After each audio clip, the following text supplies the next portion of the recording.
Namaskar class. Good evening all of you. So welcome to the live online session of ISC Hindi माध्यम batch. और जैसा कि आपको मैंने टाइम टेबल मैसेज कर दिया था कि आज अर्थव्यवस्था की क्लास होगी जिसमें हमने अभी 5 ईयर पंचवर्षीय योजनाएं शुरू की हैं। ओके, सामराप हमसे पीलीभीत से शायद जोड़ रही हैं, तो अभी हमने बिल्कुल अर्थव्यवस्था शुरू की है जिसमें हमने आयोजन कर रहे हैं। आयोजन मतलब प्लानिंग, 5 ईयर प्लान्स कर रहे हैं और हमने बस अभी पहली पंचवर्षीय योजना खत्म की थी। आज हम द्वितीय पंचवर्षीय योजना शुरू करेंगे। ठीक है, अब पहले आज के लेक्चर के बारे में हम पहले बात कर ले। द्वितीय पंचवर्षीय योजना क्लास ध्यान से सुनिएगा। भारत में 2 योजना बहुत इंपॉर्टेंट है, बहुत महत्वपूर्ण है। 2 योजना, एक भारत में द्वितीय पंचवर्षीय योजना और दूसरी भारत में 8वीं पंचवर्षीय योजना। समझिए, क्योंकि क्लास इन 2 योजनाओं से क्वेश्चन मैक्सिमम बने हैं। अब द्वितीय पंचवर्षीय योजना क्यों महत्वपूर्ण है?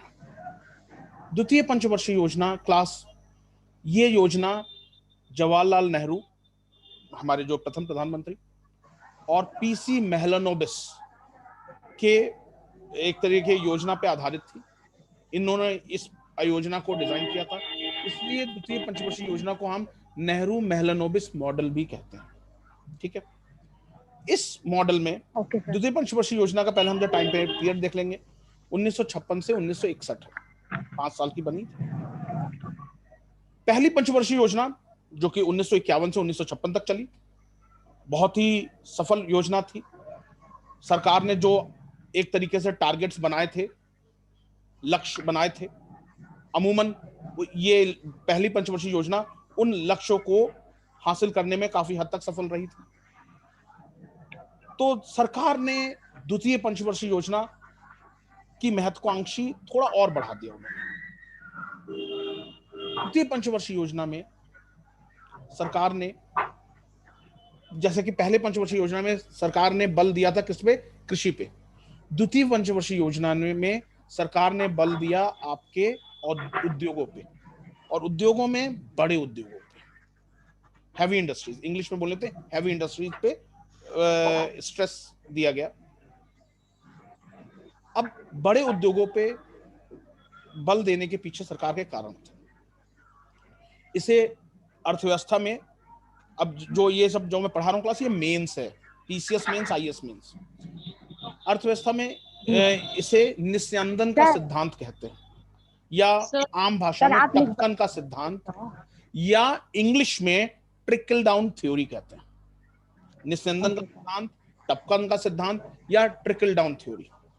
सरकार का उद्देश्य था कि अगर हम बड़े उद्योगों पे ध्यान देंगे तो बड़े उद्योगों को सपोर्ट करने के लिए मझोले उद्योग खड़े होंगे, मझोले उद्योगों को सपोर्ट करने के लिए छोटे उद्योग खड़े होंगे, और छोटे उद्योग को सपोर्ट करने के लिए जो ग्रामीण उद्योग खड़े होंगे। योजना अच्छी थी। मतलब अगर हम बड़े उद्योग, जैसे मैं आपसे कहता हूं, अगर आप आईएएस की तैयारी करोगे तो इन जनरल आप कोई ना कोई अच्छी गवर्नमेंट जॉब निकाल ही लोगे। एक कहा जाता है ना, अगर आईएएस की तैयारी सीरियसली करोगे तो बाकी गवर्नमेंट जॉब आप, उम्मीद है बच्चे एस्पिरेंट निकाल ही लेते हैं। इसकी तैयारी इतनी बड़ी होती है, इतने सारे चीजें की तैयारी होती है कि आप, और आप बाकी एग्जाम आपके लिए थोड़े आसान हो जाते हैं। तो ये सरकार का था कि हम बड़े उद्योगों पर ध्यान देंगे, तो बड़े उद्योगों को सपोर्ट करने के लिए मझोले उद्योग आएंगे, मझोले उद्योगों को सपोर्ट करने के लिए छोटे उद्योग आएंगे, और छोटे उद्योगों को सपोर्ट करने के लिए आपके ग्रामीण उद्योग से मदद ली जाएगी। अब बड़े उद्योगों पे ध्यान देने का कारण क्या था, समझिएगा, क्योंकि क्लास एक बार मैं आपको समझा लेता हूं, फिर सीधे डिक्टेशन पे आ जाएंगे। देखिए क्लास, जब भारत आजाद हुआ था 1947 में, तो अंग्रेज भारत को बिल्कुल, भारत की अर्थव्यवस्था को बिल्कुल कहते नहीं लचर हालत में छोड़ के गए थे।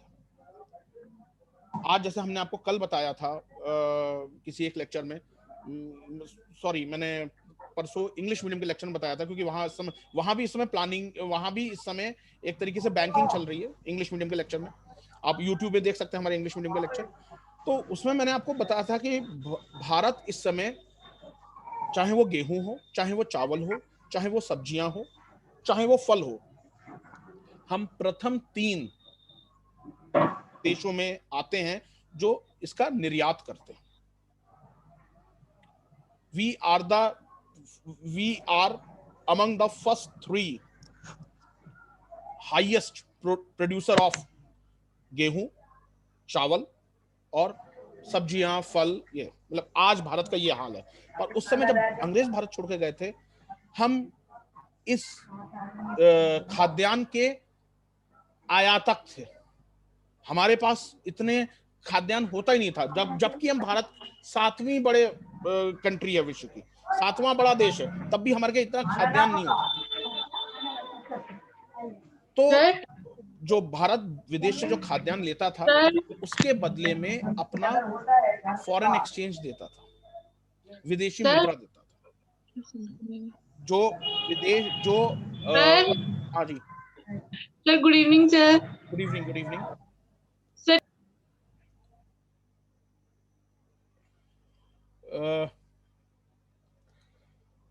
प्रियंका, आपकी आवाज नहीं आ रही है।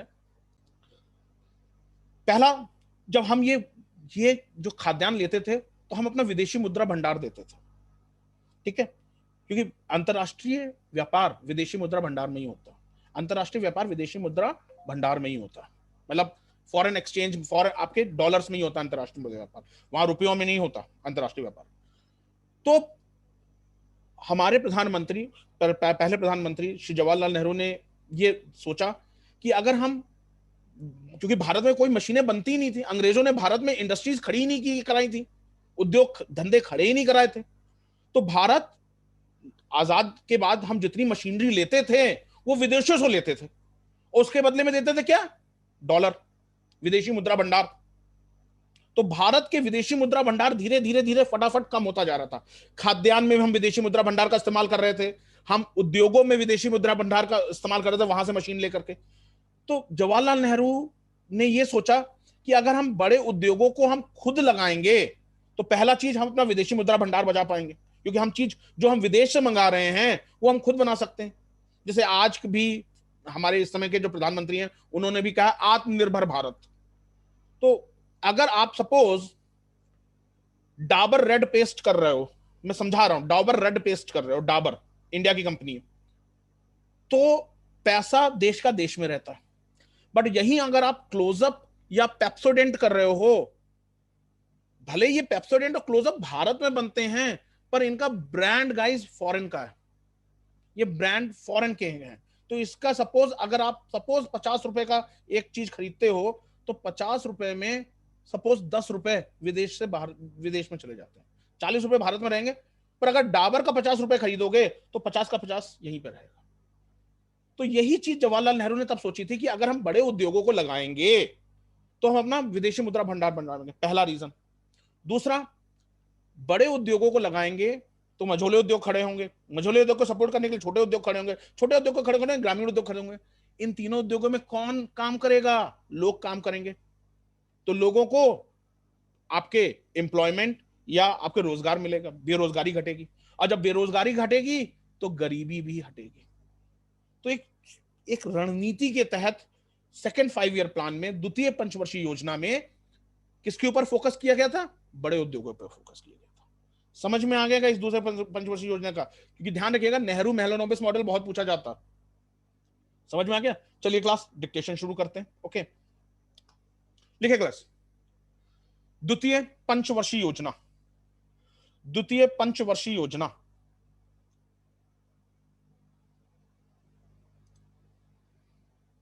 टाइम पीरियड लिख लीजिए।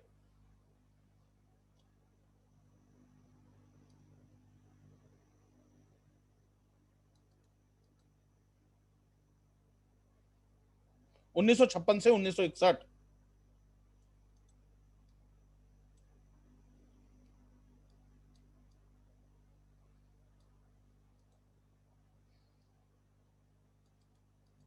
उन्नीस सौ छप्पन से 1961।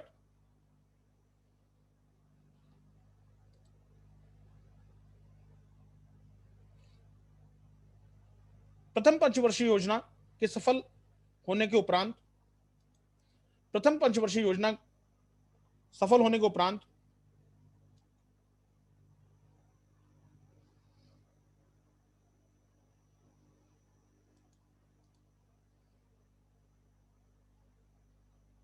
होने के उपरांत सरकार, तत्कालीन सरकार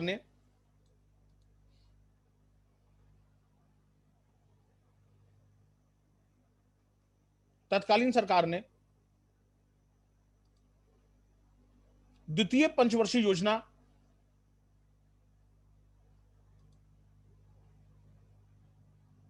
द्वितीय पंचवर्षीय योजना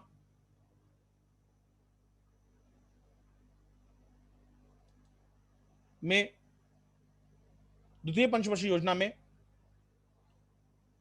मुख्य लक्ष्य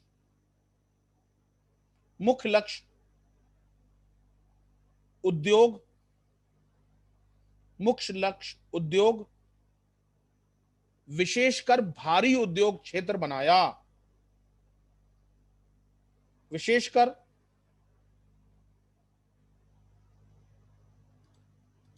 भारी उद्योग क्षेत्र बनाया।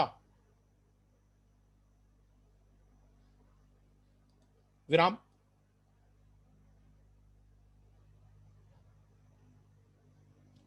साथ ही दूसरी पंचवर्षीय योजना में विकास के एक ऐसे ढांचे को बढ़ावा देने का प्रयास किया गया, विकास के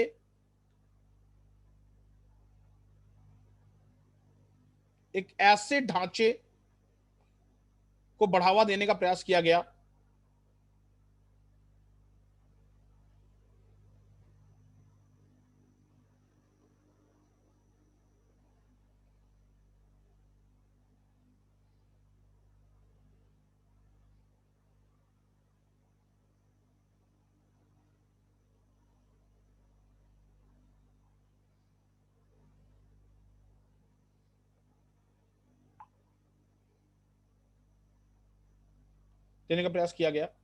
जिसमें देश में समाजवादी स्वरूप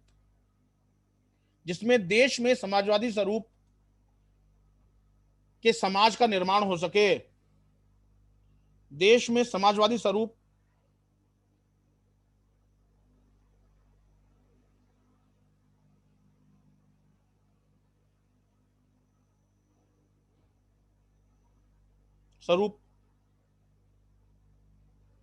का निर्माण हो सके।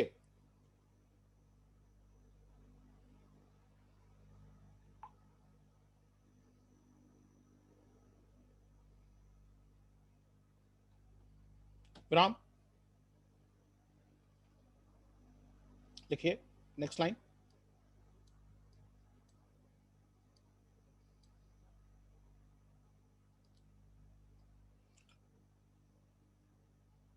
प्रथम योजना जिसका लक्ष्य मुख्यतः कृषि क्षेत्र था, प्रथम योजना जिसका लक्ष्य मुख्यतः कृषि क्षेत्र था,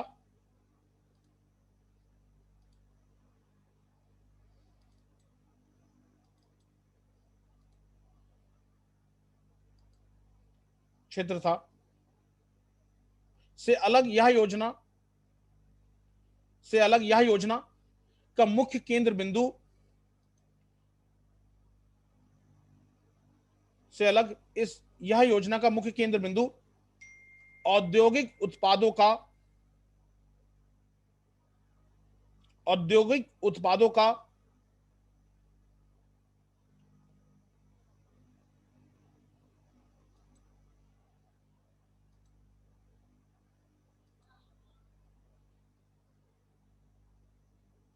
औद्योगिक उत्पादों का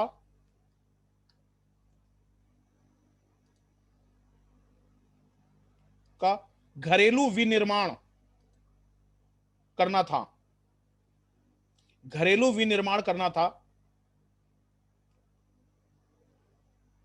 विनिर्माण का मतलब होता है मैन्युफैक्चरिंग।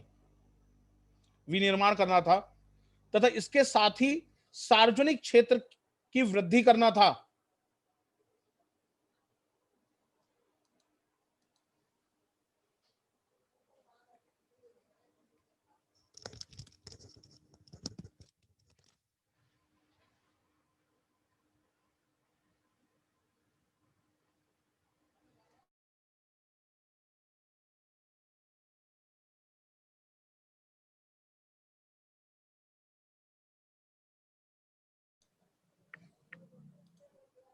तथा इसके साथ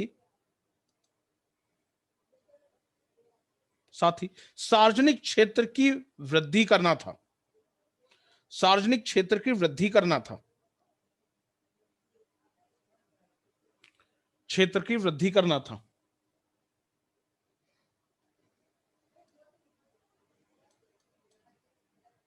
विराम। दूसरी पंचवर्षीय योजना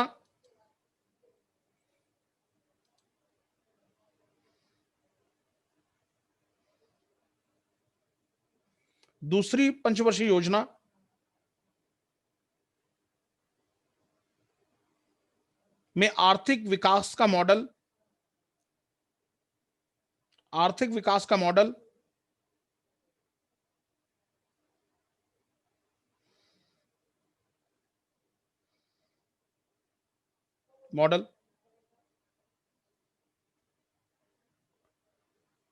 प्रशांत चंद्र महलनोबिस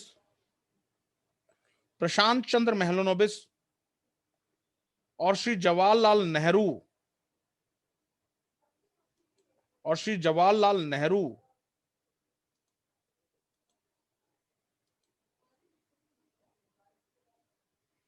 जवाहरलाल नेहरू ने मिलकर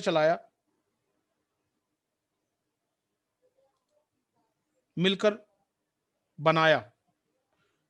जवाहरलाल नेहरू ने मिलकर बनाया।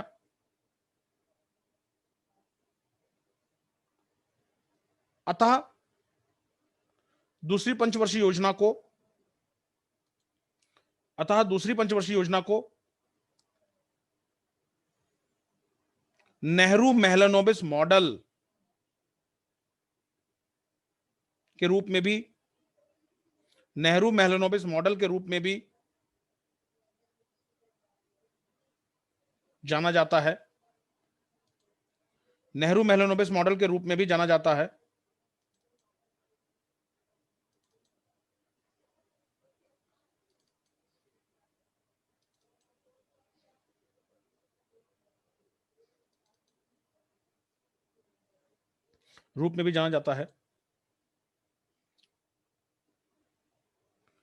दूसरी योजना के मुख्य उद्देश्य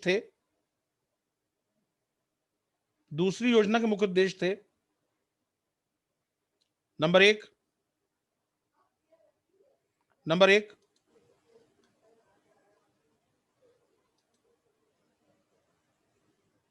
राष्ट्रीय आय में 25%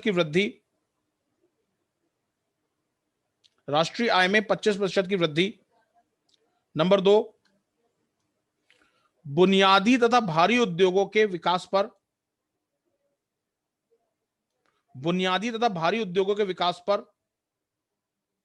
विशेष बल देते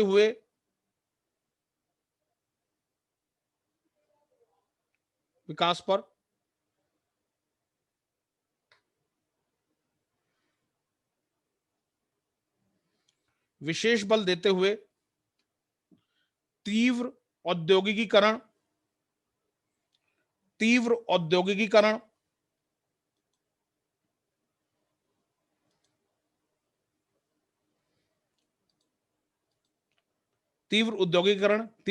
माने रैपिड इंडस्ट्रियलाइजेशन।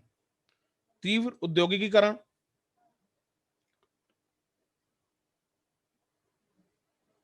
नंबर 3, रोजगार के अवसरों का तेजी से विस्तार।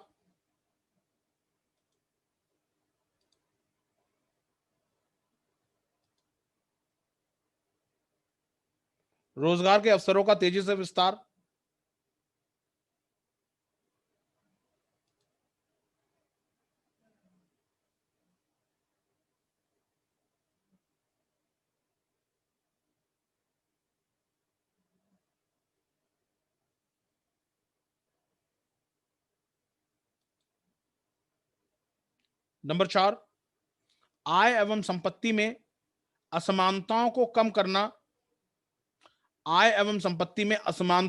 करना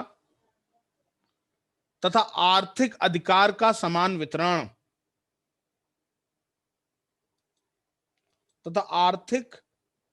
अधिकार का समान वितरण।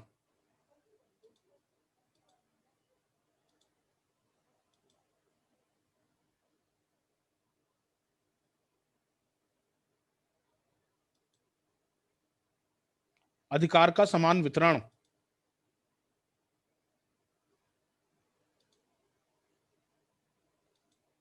विराम। देखिए नेक्स्ट पैराग्राफ।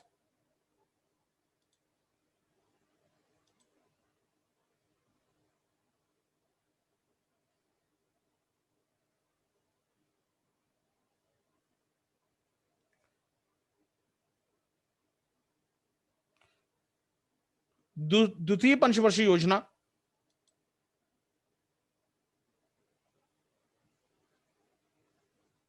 अंडरलाइन कर देना क्लास, इस पॉइंट को जो मैं बोल रहा हूं, इस पॉइंट को अंडरलाइन कर दीजिएगा। द्वितीय पंचवर्षीय योजना को एक बंद अर्थव्यवस्था माना जा सकता है। द्वितीय पंचवर्षीय योजना को एक बंद अर्थव्यवस्था माना जा सकता है।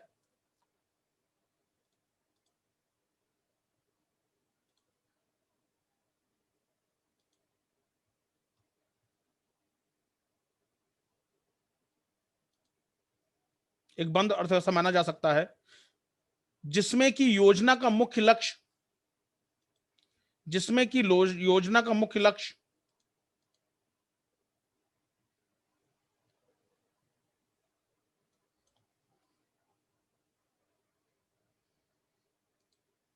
योजना का मुख्य लक्ष्य पूंजी संसाधन के आयात पर ज्यादा से ज्यादा ध्यान देना था। पूंजी संसाधन के आयात पर ज्यादा से ज्यादा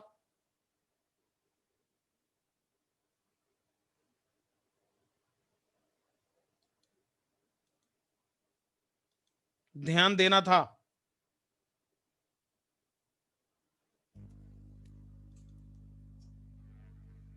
आयात पर ज्यादा से ज्यादा ध्यान देना था।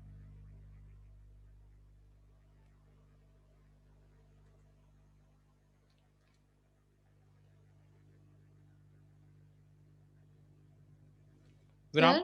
हाँ जी बोलिए। सर बंद अर्थव्यवस्था को थोड़ा डिफाइन कर दीजिए। हाँ, बंद अर्थव्यवस्था को देखिए, बंद अर्थव्यवस्था क्या होती है, जहां से पे सामान के पूंजी के आवागमन पे रिस्ट्रिक्शन, रोक होती है। रिस्ट्रिक्शन रोक होती है। अब देखिए, समझिए, इस पॉइंट को समझिए। अब बंद अर्थव्यवस्था क्यों?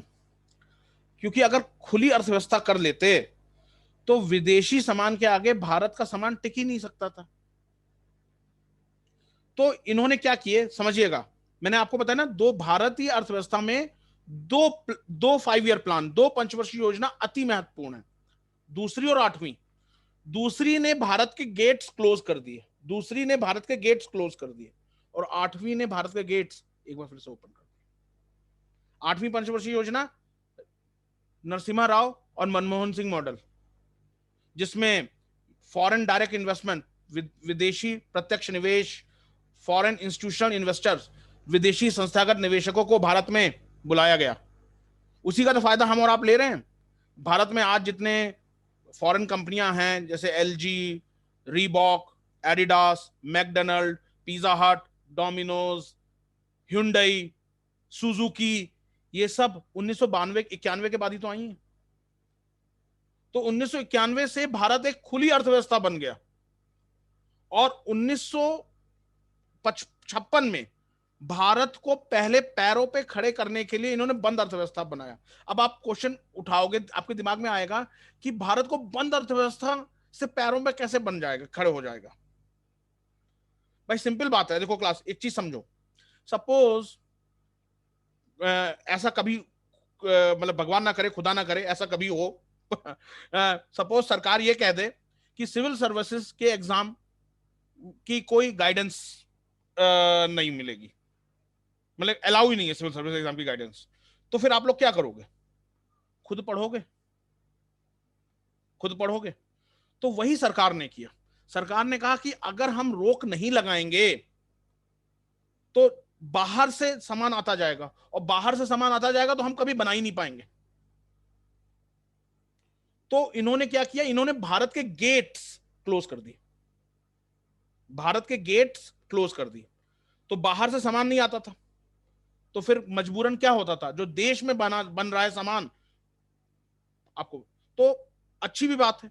अब जब मैं यही पॉइंट आपको इंग्लिश मीडियम में पढ़ा रहा था, तो एक बच्चे ने मेरे से क्वेश्चन किया, सर आजकल हम नहीं कर सकते, मतलब नरेंद्र मोदी जी आज नहीं कर सकते कि भारत के गेट्स क्लोज कर दे, कि अगर आपको जूते पहनने हैं तो एक्शन या कैंपस के ही पहनिए, रीबॉक एडिडास अलाउ नहीं है।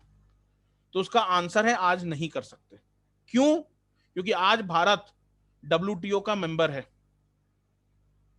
विश्व व्यापार संगठन का मेंबर है। मैंने कहा था ना अभी आपको पॉलिटी में क्या पढ़ाया था, कि आज के देश में कोई देश आज के उसमें विश्व में कोई भी देश संप्रभु नहीं है। अभी आपने सुना होगा, कभी 1-1.5 महीने पहले जो चाइना के साथ हमारी तनातनी चल रही थी हमारे देश की, तो जब चाइनीज प्रोडक्ट का सरकार बहिष्कार कर रही थी और चाइनीज कंपनियों को अपने उससे निकाल रही थी, चाइना की तरफ से बयान आया था, अगर भारत ये जारी रखेगा तो हम भारत को कहां खींच के ले जाएंगे, डब्ल्यूटीओ, वर्ल्ड ट्रेड ऑर्गेनाइजेशन, विश्व व्यापार संगठन, क्योंकि ये ट्रेड के खिलाफ है। तो आज नहीं कर सकते, पर उस समय 1956 में डब्ल्यूटीओ तो था ही नहीं, तो तब इन्होंने बंद अर्थव्यवस्था की थी। तो एक तरीके से पूर्णता बंद अर्थव्यवस्था नहीं थी, ये चीज समझिएगा, पूर्णता बंद अर्थव्यवस्था नहीं थी, पर हाँ आंशिक बंद अर्थव्यवस्था थी। यहां जितने लोग क्लास ले रहे हैं, तो पता नहीं आज 4-5 लोग एब्सेंट हैं, ओके, क्लास ले रहे हैं, समझ में आया जो मैं बोल रहा हूं? साम्राज्य जी समझ में आ रहा है? सर हाँ जी। सर बट जैसे आपने बताया कि जब हमारा देश आजाद हुआ था उस टाइम जो भारत की मतलब साक्षरता दर थी वो 7% थी। तो फिर सर जैसे औद्योगिकरण हमारे देश में हुआ तो क्या लोग इतने एलिजिबल हो गए थे कि वो चीजें खुद ही बना देखो पा रहे थे? 7% थी, तो इसमें इतने थोड़े, तो देखिए यही सब ओके प्रियंका,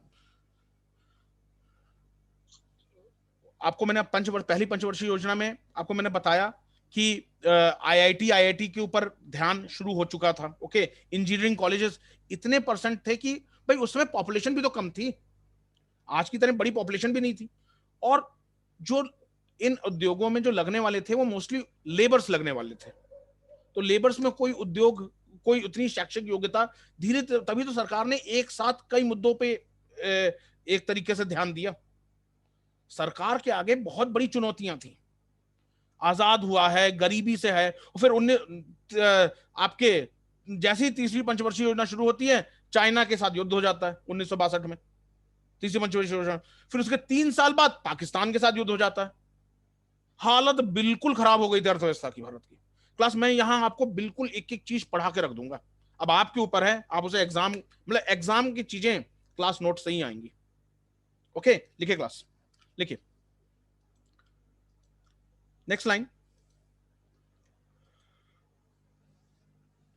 बंद अर्थव्यवस्था माना जा सकता है जिसमें कि योजना का मुख्य लक्ष्य पूंजी संसाधन के आयात पर ज्यादा ध्यान देना था, विराम। द्वितीय पंचवर्षीय योजना में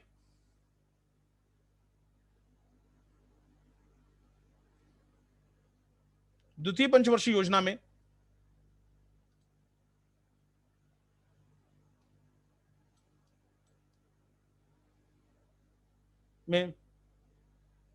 कई आधारभूत ढांचे खड़े किए गए,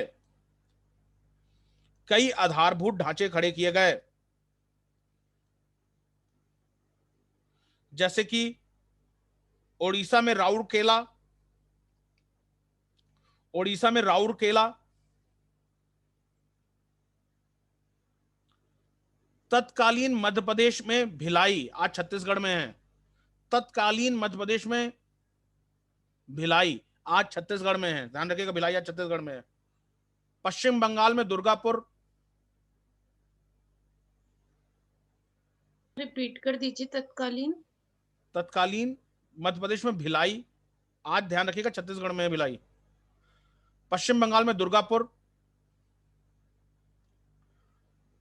में इस्पात संयंत्र स्थापित किए गए, में इस्पात संयंत्र स्थापित किए गए।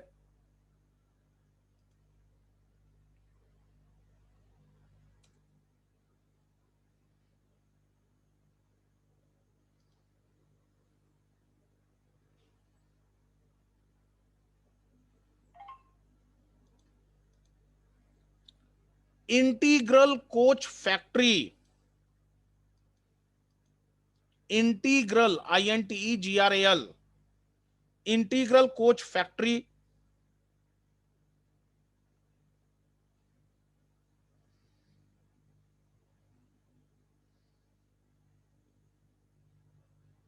Integral coach factory Perambur Chennai में स्थापित की गई, पेरंबूर चेन्नई में स्थापित की गई।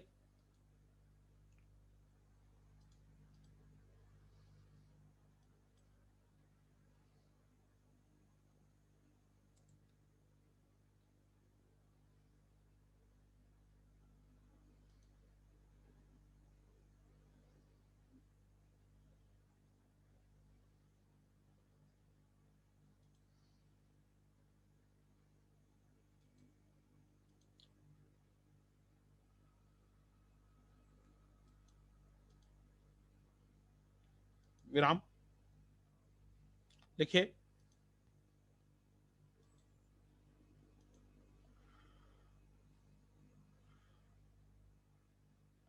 हीराकुड, हीराकुड बांध जो कि महानदी नदी पर स्थित था, हीराकुड बांध जो कि महानदी नदी पर स्थित था, ब्रैकेट में लिख लीजिए, उड़ीसा का 1957 में उद्घाटन हुआ।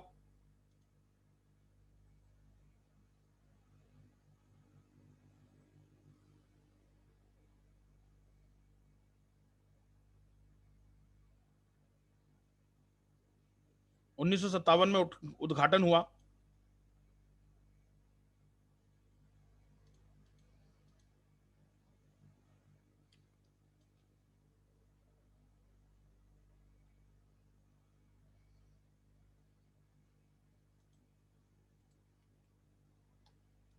देखिए, विश्वविद्यालय अनुदान आयोग, विश्वविद्यालय अनुदान आयोग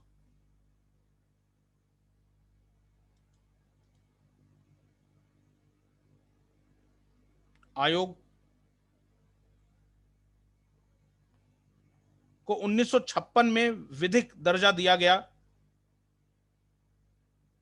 1956 में विधिक दर्जा दिया गया।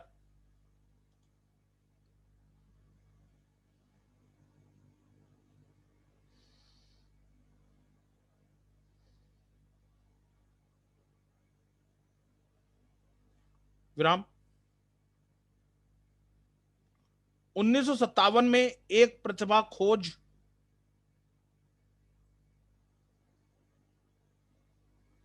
1957 में एक प्रतिभा खोज और छात्रवृत्ति कार्यक्रम प्रारंभ किए गए, एक प्रतिभा खोज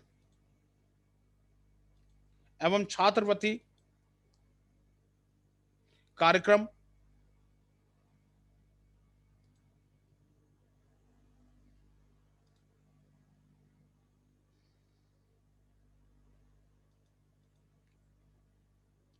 छात्रवृत्ति कार्यक्रम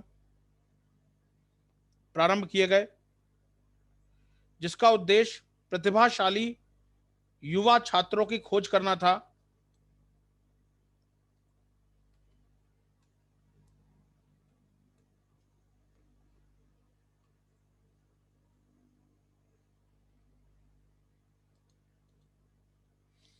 जिसका उद्देश्य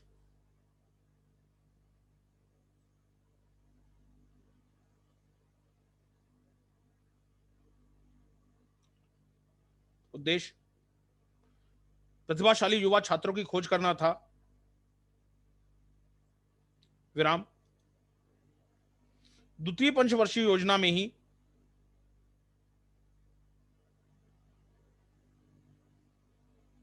द्वितीय पंचवर्षीय योजना में ही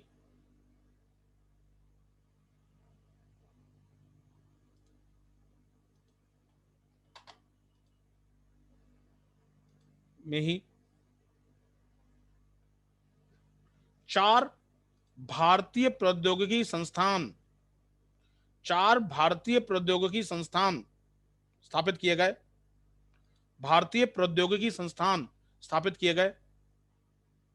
भारतीय प्रौद्योगिकी संस्थान समझते हैं, आईआईटी। 4 भारतीय प्रौद्योगिकी संस्थान स्थापित किए गए। ये थे IIT Bombay 1958, IIT Madras 1959, IIT Kanpur 1959, IIT Delhi 1961,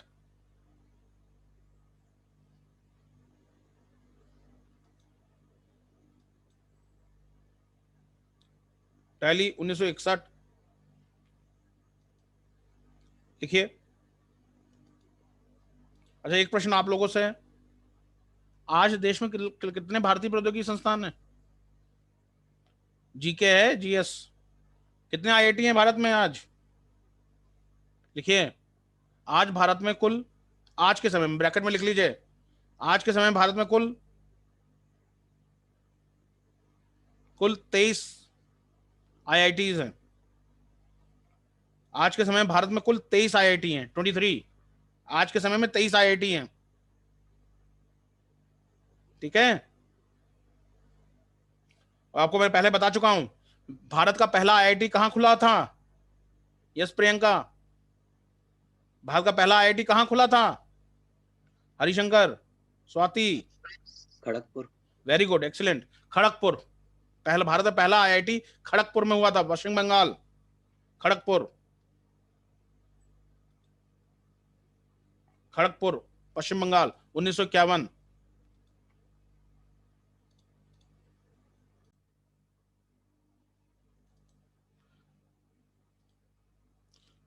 द्वितीय पंचवर्षीय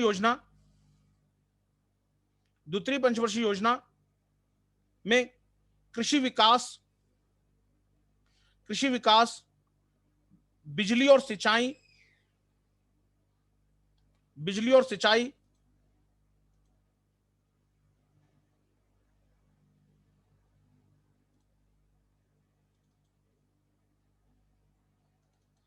और सिंचाई,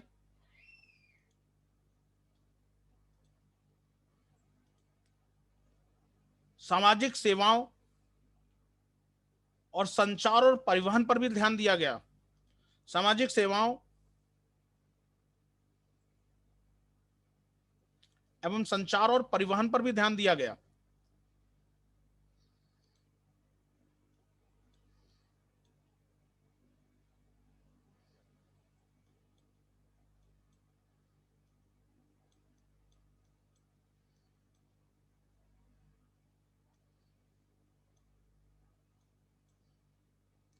विराम।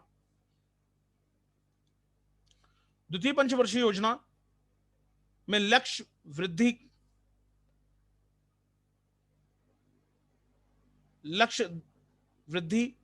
4.5% निर्धारित थी। द्वितीय पंचवर्षीय योजना में लक्ष्य वृद्धि 4.5% निर्धारित थी।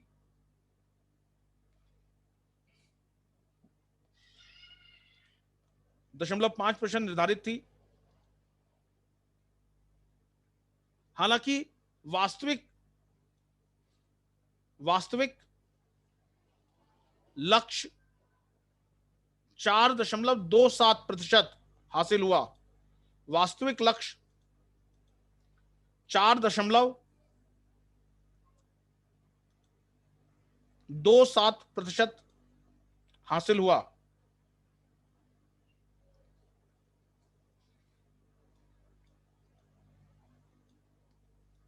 विराम। समझ में आ गया? 4.27% हासिल हुआ, समझ में आ गया? ये दूसरी पंचवर्षीय योजना थी। अब जो पढ़ा रहा हूं ये मेंस है, मेंस, पीसीएस मेंस और आईएएस मेंस। अब जो पढ़ा रहा हूं, लिखे क्लास, हेडिंग डालिए, नेहरू महलनोबिस प्रारूप। नेहरू महलनोबिस प्रारूप, नेहरू महलनोबिस प्रारूप। लिखिए, नेहरू विकास मॉडल की विशिष्ट उपलब्धियां। नेहरू महलनोबिस विकास मॉडल, नेहरू महलनोबिस विकास मॉडल की विशिष्ट उपलब्धियां। की विशिष्ट उपलब्धियां इस प्रकार रही थी। नंबर 1, कृषि उत्पादकता में भारी वृद्धि के कारण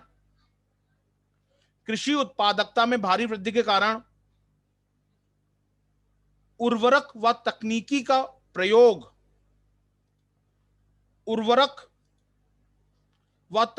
का प्रयोग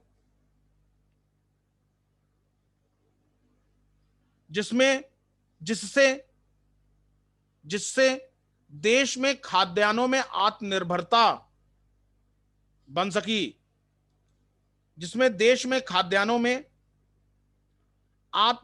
बन सकी पॉइंट नंबर 2, दूसरा पॉइंट, भारत में औद्योगिक क्षमता के विस्तार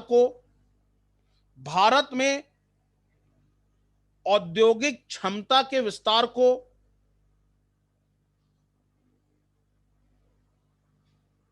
बढ़ावा मिला।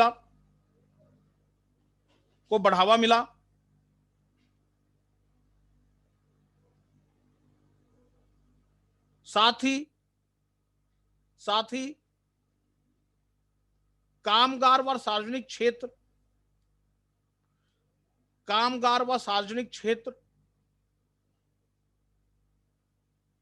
में सरकार ने भारी पूंजी निवेश किया।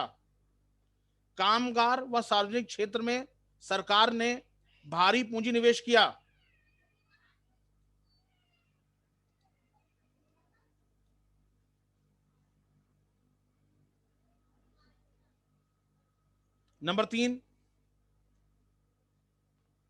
संचालन शक्ति, सिंचाई,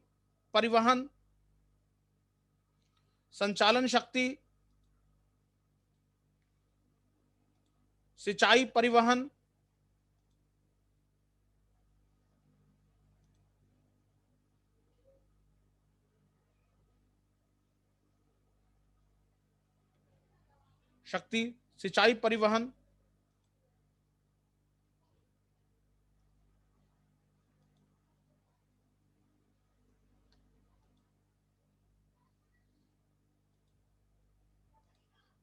परिवहन एवं संचार आदि के रूप में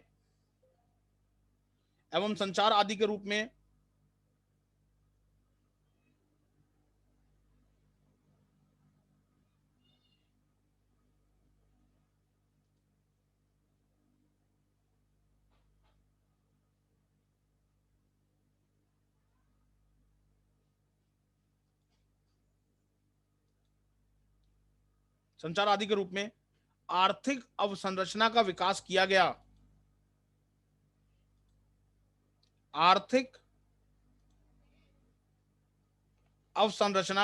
किया गया।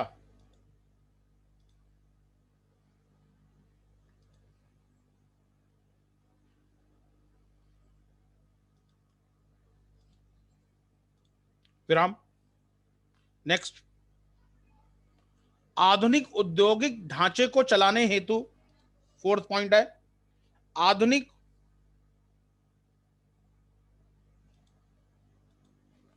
औद्योगिक ढांचे को चलाने हेतु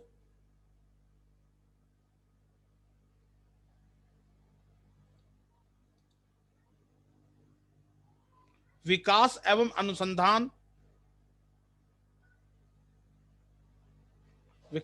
अनुसंधान और तकनीकी व प्रबंधकीय कार्यों की स्थापना की गई। विकास एवं अनुसंधान और तकनीकी व प्रबंधकीय कार्यों की स्थापना की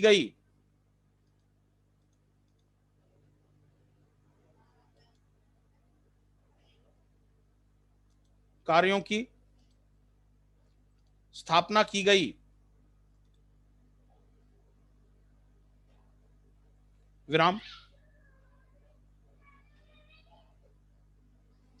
नेक्स्ट लाइन लिखिए, नेक्स्ट सब हेडिंग, नेहरू महलनोबिस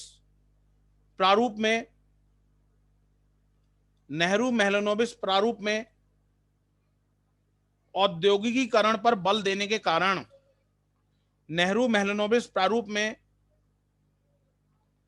औद्योगिकीकरण पर बल देने के कारण, औद्योगिकीकरण पर बल देने के कारण, देने का कारण, नेहरू महलनोबिस प्रारूप में औद्योगिकीकरण पर बल देने का कारण, मतलब क्यों बल दिया गया। मैं आपको समझा चुका हूं क्यों बल दिया गया। पहला, अगर हम बड़े उद्योगों को ध्यान देंगे तो नीचे के उद्योग आएंगे, नीचे के उद्योग आएंगे तो उससे नीचे के उद्योग आएंगे, उससे नीचे के उद्योग आएंगे तो गांव और कुटीर उद्योग आएंगे। जब कुटीर, इन सबसे क्या होगा, लोगों को रोजगार मिलेगा, बेरोजगारी आपकी जो होगी वो कम होगी, गरीबी कम होगी। साथ ही साथ देश का विदेशी मुद्रा भंडार, फॉरेन एक्सचेंज बचेगा। ठीक है, तो सरकार, और जब जितने लोगों को रोजगार मिलेगा वो गरीबी रेखा से ऊपर आ जाएंगे, तो सरकार का सामाजिक दायित्व की भी पूर्ति हो जाएगी। समझ में आ गया ना। ओके, लिखे क्लास। पॉइंट नंबर 1, पहला पॉइंट, आधिकारिक एवं मूलभूत उद्योगों के विकास, आधिकारिक, सॉरी इसको सही कर लीजिए, आधारिक, नॉट आधिकारिक, आधारिक, जो आधार का है, आधारिक एवं मूलभूत उद्योगों के विकास द्वारा ही, एवं मूलभूत उद्योगों के विकास द्वारा ही, मूलभूत उद्योगों के विकास द्वारा ही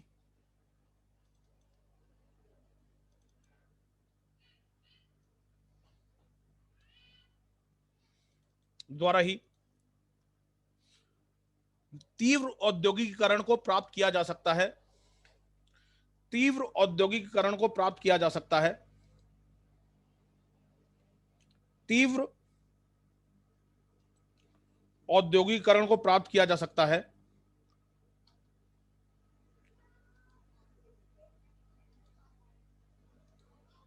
किया जा सकता है, विराम, भारी उद्योग पर ध्यान देने से, भारी उद्योग पर ध्यान देने से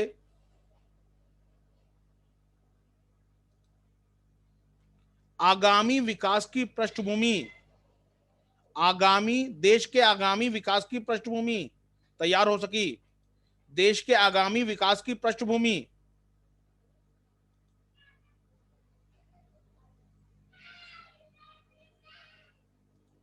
देश की आगामी विकास की पृष्ठभूमि तैयार हो सकी।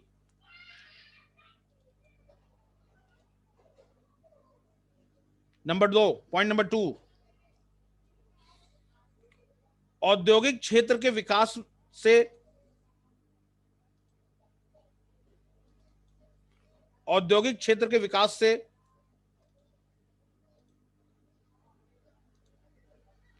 से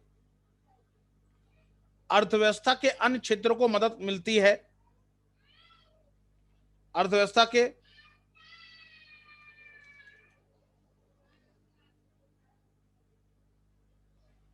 अन्य क्षेत्रों को मदद मिलती है,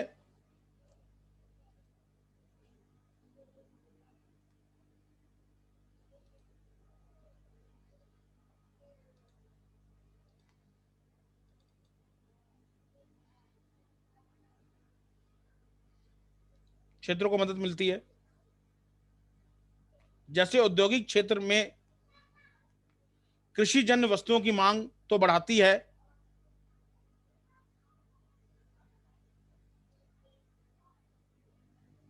जैसे औद्योगिक क्षेत्र में कृषि जन्य वस्तुओं की मांग तो बढ़ाती है,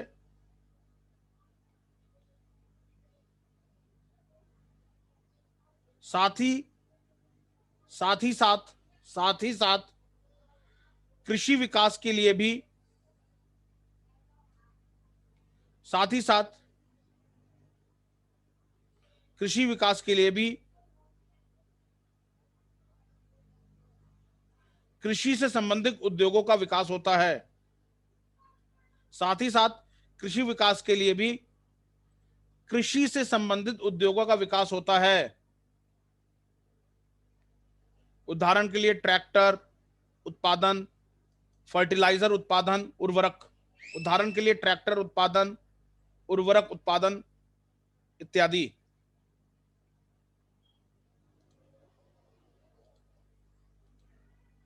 उत्पादन इत्यादि।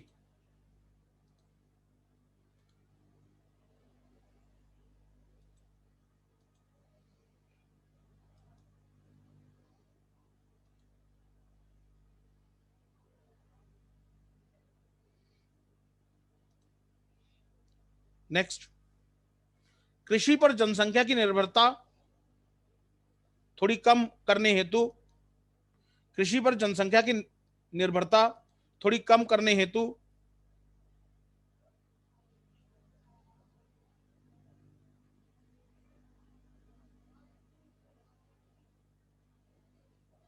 निर्भरता थोड़ी कम करने हेतु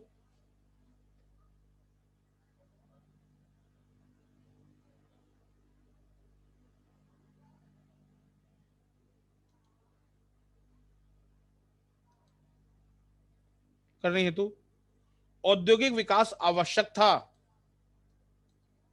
औद्योगिक विकास आवश्यक था।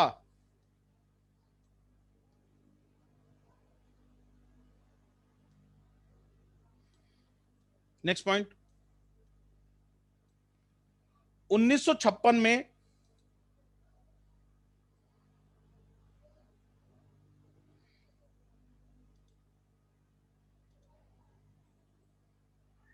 1956 में अर्थव्यवस्था में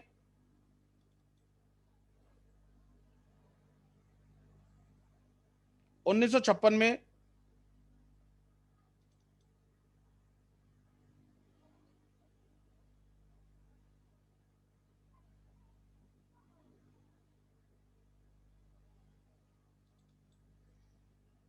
अर्थव्यवस्था में भारी असंतुलन व्याप्त था।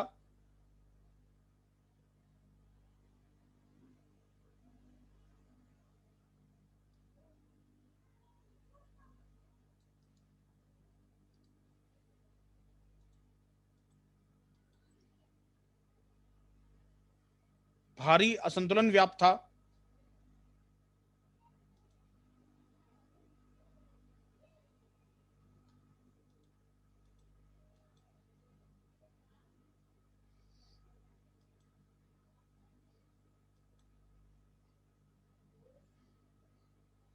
असंतुलन व्याप्त था। औद्योगिक दृष्टि से पिछड़ापन था। औद्योगिक दृष्टि से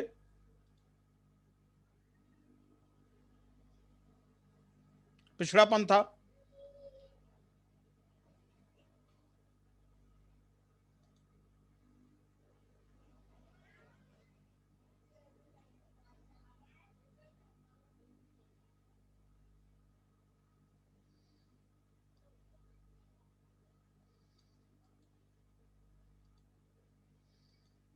ये पिछड़ापन था।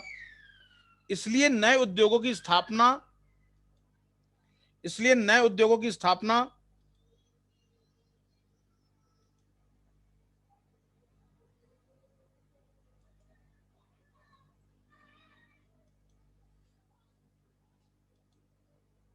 नए उद्योगों की स्थापना और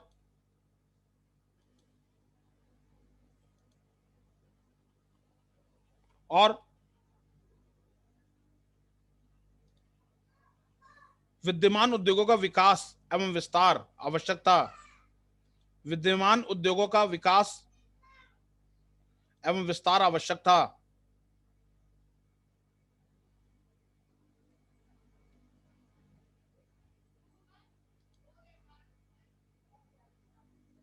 विस्तार आवश्यक था।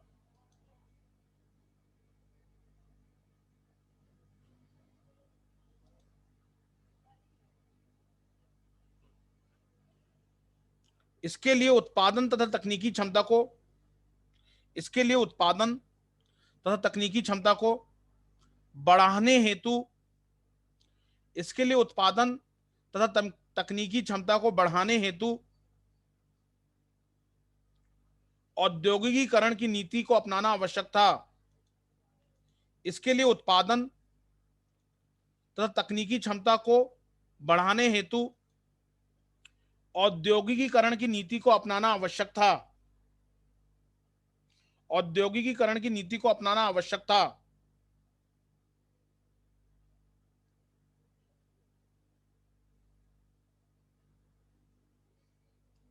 नेक्स्ट पॉइंट, उद्योगों की स्थापना से रोजगार की संभावना का सृजन किया। उद्योगों की स्थापना से रोजगार संभावनाओं का सृजन किया गया।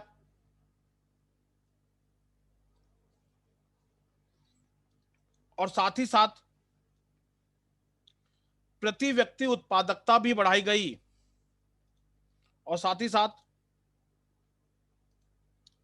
प्रति व्यक्ति उत्पादकता भी बढ़ाई गई।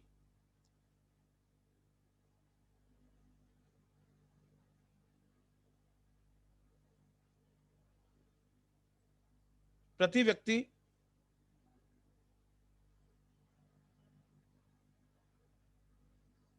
उत्पादकता भी बढ़ाई गई।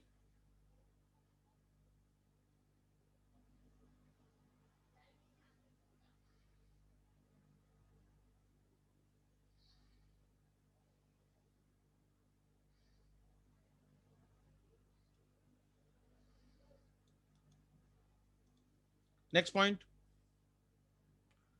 औद्योगिक विकास के द्वारा यातायात एवं संवहन के साधनों यातायात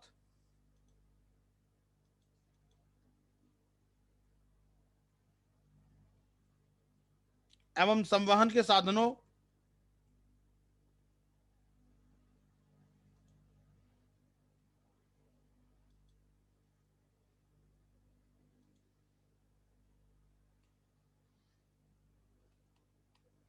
संवहन के साधनों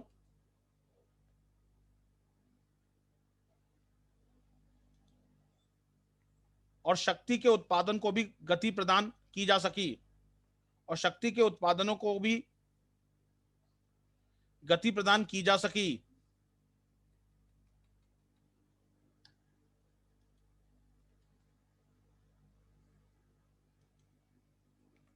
को भी गति प्रदान की जा सकी।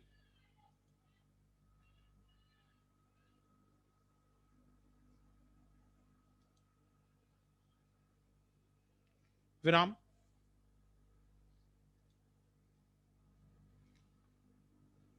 नेक्स्ट पॉइंट, भारी उद्योगों के विकास से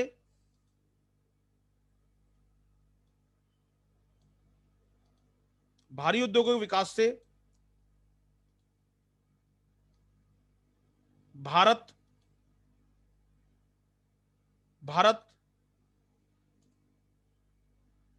का विदेशी मुद्रा भंडार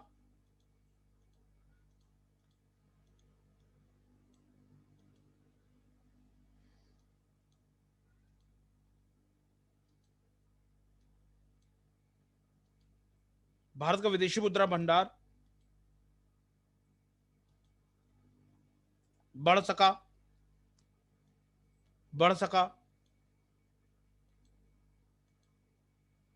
जो कि और महत्वपूर्ण चीजों के लिए उपयोग में लाया जा सका।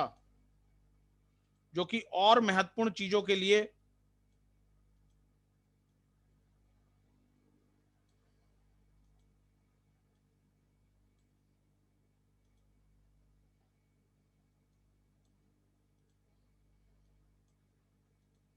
उपयोग में लाया जा सका।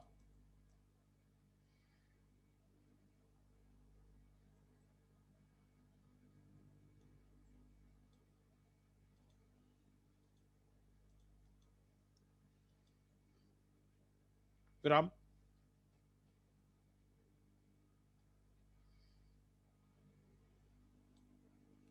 क्लियर है गाइस? तो ये थे आपके नेहरू महलनोबिस मॉडल में उद्योगीकरण पर बल देने के कारण। यहां तक चीजें क्लियर हैं? ओके, तो क्लास यहाँ पे रोक रहा हूँ। ओके।